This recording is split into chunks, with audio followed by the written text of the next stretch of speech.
Bonjour. La démocratie participative promet le pouvoir aux citoyens. Elle tient rarement cette promesse.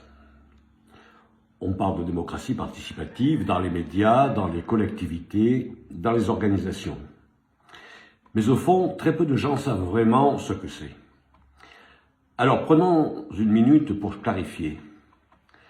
La démocratie participative, c'est une idée simple. Au lieu de laisser uniquement des représentants décider, on donne aux citoyens la possibilité de participer directement aux décisions. Concrètement, ça prend plusieurs formes.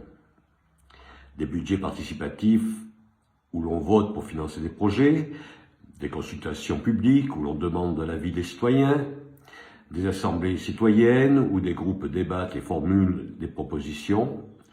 Sur le papier, c'est une avancée majeure.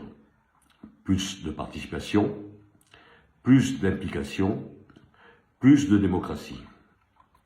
L'idée est séduisante. Si les gens participent davantage, alors ils auront plus de pouvoir. Mais dans la pratique, les choses sont plus complexes. Dans beaucoup de cas, la participation existe. Les gens viennent, ils proposent, ils débattent, ils votent. Mais quand on regarde de plus près ce qui est réellement décidé, un décalage apparaît. Les citoyens peuvent intervenir sur certains sujets, des aménagements locaux, des projets de proximité, des choix utiles ou limités. Mais les décisions importantes, celles qui structurent vraiment la vie collective, restent généralement hors de portée.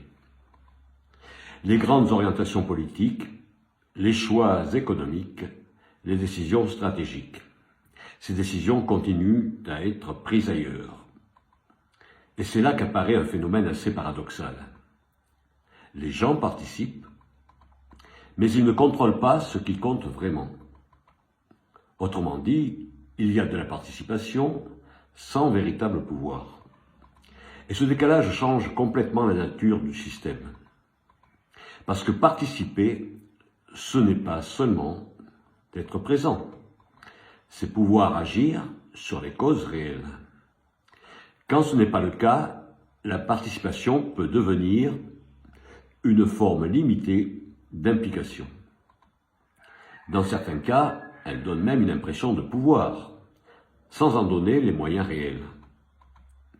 En socio-ontologie civique, on appelle ce type de situation la fausse immanence.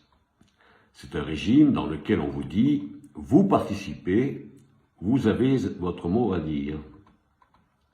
Mais où, en réalité, les décisions principales restent hors d'atteinte.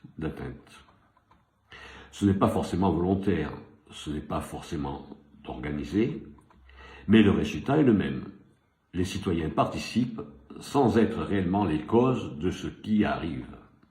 Et avec le temps, ce décalage produit des effets, de la frustration, du désengagement et parfois du cynisme. Parce que les gens ressentent même confusément que leur participation a des limites. Alors la question n'est pas « faut-il plus de participation ?» La vraie question est « quelle participation permet réellement d'agir sur les décisions importantes ?» Et tant que cette question reste ouverte, la démocratie participative reste une promesse qui n'est pas toujours tenue. Merci de m'avoir écouté et je vous dis à vendredi prochain.